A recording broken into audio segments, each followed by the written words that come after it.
Now that that's set up, we can really get into animating with this. So right now, when we move the camera, it just looks like it's moving a photo because everything is the same distance from the camera. We need to tell Adobe Animate how far away everything is. So here I have all these different layers and I have my camera. We want to go to a button on the right side of our screen that looks kind of like a graph with an arrow going up. When you hover over it, it'll say Layer Depth. Click on it and it'll open a new window.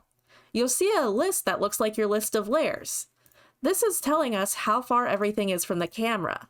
So this blue dot is our camera, and these colored bars are our layers. So for example, let's start with the background here.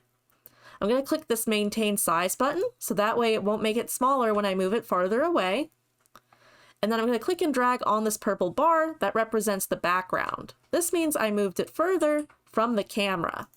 I'm going to repeat this for each layer. So I go to the tree, I move it further away. I go to the person, I move it further away. I go to the branch, I move it a little bit further away. So now you can see that the layers here are represented by these colored bars and they're all different distances from the camera.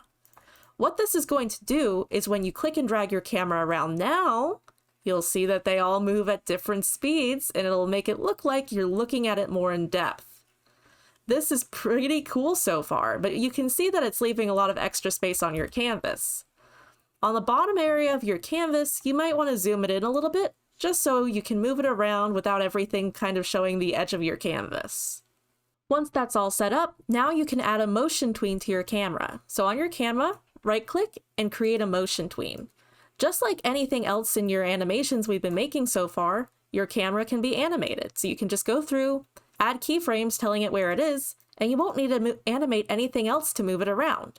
You can see how it'll look like the camera's just moving around on a still scene.